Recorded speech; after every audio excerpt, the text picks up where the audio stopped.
Hello and welcome to another Fabula Ultima character idea. This one I'm calling the Follow My Leader, a guide by Fabula Points. Me! Now, it's a bit of an odd kind of title, Follow My Leader, and it's also a bit strange because I'm using three classes that are all from the High Atlas book. But yeah, if we go straight into building the build, I'll show you what I mean and how this is a fun synergy between the three classes. So, we start with the name, follow my leader. Pronouns, we'll go she, her, because two of the three classes kind of pictures are like a femme presenting at least. Identity, we'll call it tactician. Theme, we'll say teamwork. And origin, let's say she was like a circus ringmaster. Because there's a bit of performance, there's a bit of like taking charge of things. I think it works. Cool. So bonds, we don't have any.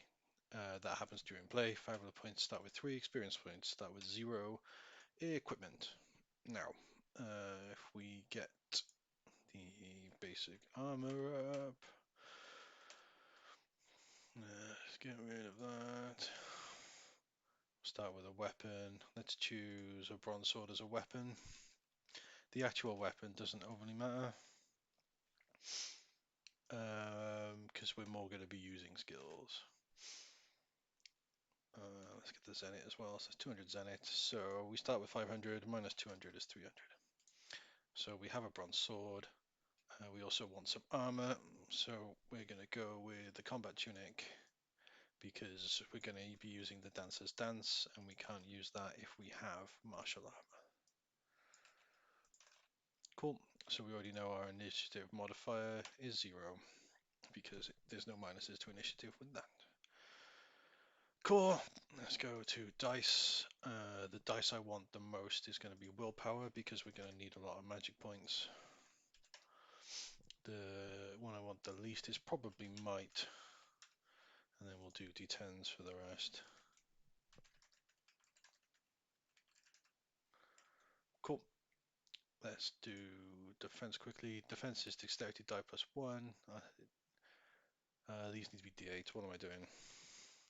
Someone in the comments will be like, no, you can't have more than 3 d10s. Keep pressing the wrong buttons, but we're going to keep it in the video because I can make a lot of mistakes too. So defense is dex plus 1, which becomes a 9. Magic defense is insight die plus 1, which also becomes a 9. So like not like the lightest build like for being hit, but not a defensive powerhouse at least. Inventory points, yeah, all that. We'll work that out after at the end. Right. Starting level character 5, we need to go into our I don't want that up. Let's go to Commander. Let's drag this across.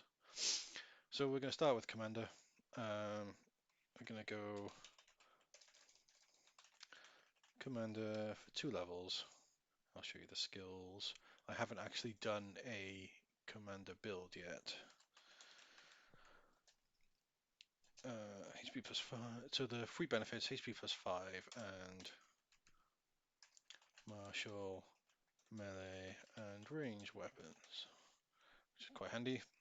So the commander is like a kind of like a battlefield control-y kind of class. It's probably my least favorite class, being honest, but I challenged myself to come up with a build for it because I want to have builds with everything, and I found a pretty cool synergy. So we're going to start with Bishop's Edict at the top. Bishop's Edict. It's all around named around chess pieces. So it's 10 MP cost to either double MP costs or deal SL extra damage till next round, next turn.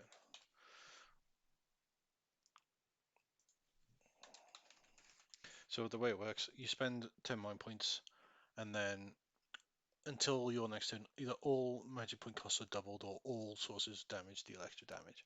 So this obviously means that we're going to go for the damage. And this is going to mean that enemies will hit you harder as well. But the way we're setting this up is that we want this extra damage, and we're probably going to quite quickly want to put more points into Bishop's Edict so that we can get that up. But that isn't the combo in itself. The second skill we're going to get is Crushing Chariot. So after Bishop's Edict, an ally can take a turn. So it reads, after you use Bishop's Edict, Charging Cavalry, or King's Castle, you may choose another player character who can hear you, who has yet to take a turn during this round. That character may take this turn immediately after yours during this round. So this already can synergize well because we use Bishop's Edict to make all sources of damage deal extra damage. Then that procs Crushing Chariot, which means another player can take their turn. So there isn't like an enemy turn between you and a player character who can hurt for extra damage. It goes straight into someone else. So that is a mini combo by itself. But we're stopping Commander there, and we're going to Dancer, which is probably my favorite class in the game. So we're going to take 2 into Dancer as well. Free benefits are HP or MP by 5. We're going to pick MP. Now, Dancer, we're going to start with Dance. Dance. And then we're going to pick Ouroboros Dance.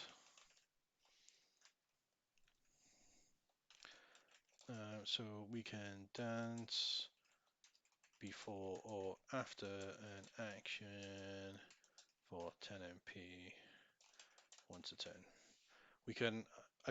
When you go more levels into Dancer, you can flush this out more, but I like this to be a quick glance, like this is what I need to know about the skill.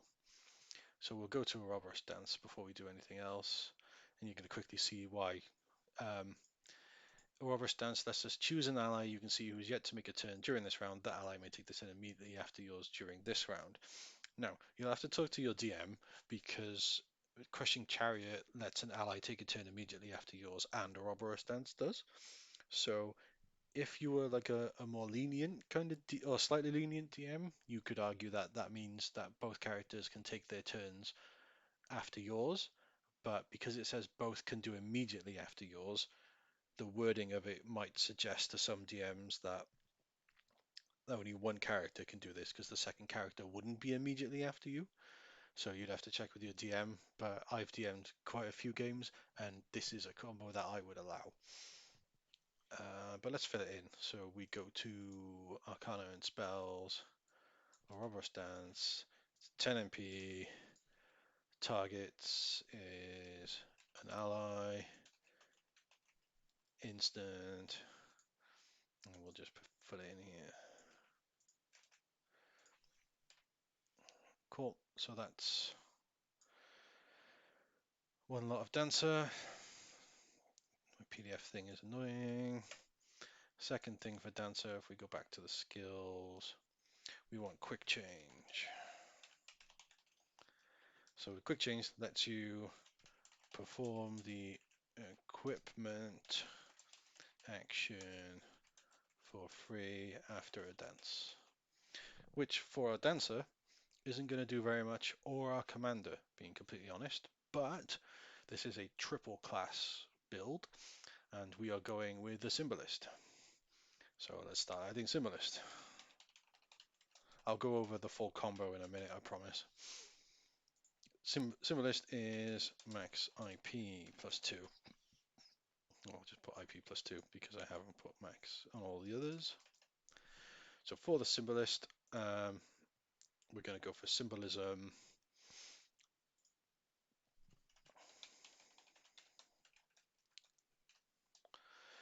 So the way this works, it says you may perform the inventory action and spend 2 inventory points to create a symbol. And we're going to go for the symbol of truth, which I will talk through now. So we can either apply that symbol to ourselves, apply that to an ally you can see, or perform a free attack of the weapon you have equipped. It deals no damage, but you copy the symbol. So you have to attack to apply a symbol to an enemy. It doesn't just work. So let's go to Symbol of Truth. I will talk more about the Symbolist when I get round to the Symbolist, but that's going to take quite a few weeks as I'm going through one a week. So the way this works, any check to examine or locate the creature bearing the symbol, as well as accuracy checks and magic checks for attacks and offensive spells that include the creature bearing the symbol among its targets, gain a +2 bonus. So we'll go attack to apply symbol onto enemy there, just because for now this is the only way I'm going to use this symbol, and then later on when I get other symbols I can flush that out to say more, to say better. But we're going to go here, Symbol of Truth. MP cost for a symbol,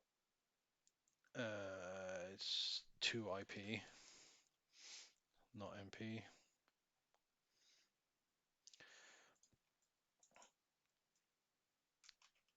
So we'll say target, enemy, and the duration is till expelled. So you can expel symbols yourself, or it happens when you die. Yeah, but basically the way this will kind of work, like I kind of want to go into symbols a little bit, but I'm going to do more when I do the build. But basically the way the entire combo works, if we go through it, we start off doing Bishop's Edict. Bishop's Edict means that uh, we deal skill level extra damage to everyone, deals skill level extra damage per turn, so that's everyone deals an extra 1 damage. Doing that will proc both Crushing Chariot and Dance, because we can dance either before or after we take an action. So Crushing Chariot means an ally of ours can take a turn immediately after ours. The dance we choose in the Ouroboros dance means that another ally can take a turn immediately after ours. Quick Change means we can perform the inventory action for free after we dance, and the Symbolist's Symbol of Truth uses an inventory action to start, and then that means that everyone's to hit is +2. So in one turn, we've set up so that everyone else who attacks gets +1 damage and +2 to hit, which means we can kind of have this kind of nuke situation going where everyone immediately jumps the enemy that you apply your symbol to. And if you pick 2 of your people with the highest DPS, they get more accurate hits and they get more damage. So yeah, it's a nice fun little combo. Let's finish up here. So HP is our might, which is 6 times 5, which is 30, plus 5, which is 35, plus 5 from the commander, which is 40. Crisis is 20, current is 40. MP is our willpower, which is 10 times 5, which is 50, plus level, which is 55, plus the dancer, which is 60. Inventory points, we start at 6, plus the symbolist's 2, which makes 8. Oh, we can also equip martial melee weapons and martial ranged weapons thanks to the commander. So yeah, this is the follow my leader, who will set up a combat round for everyone else, basically. Yeah, a really annoying thing that I really don't like about the commander, and it's such a simple small change, is that the Bishop's Edict, etc., lasts until the start of your next turn, when I really, really, really wish it lasted towards the end of your next turn. It wouldn't change much, except it would let the commander themselves take advantage of the stuff that they're doing. I don't think it's a big change, but it's not my game, and I'm gonna present this like rules as written as much as I can. But yeah, we didn't do the combat tunic's price, did we? Let's find it again. Combat tunic is 150, so that's 150 Zenit.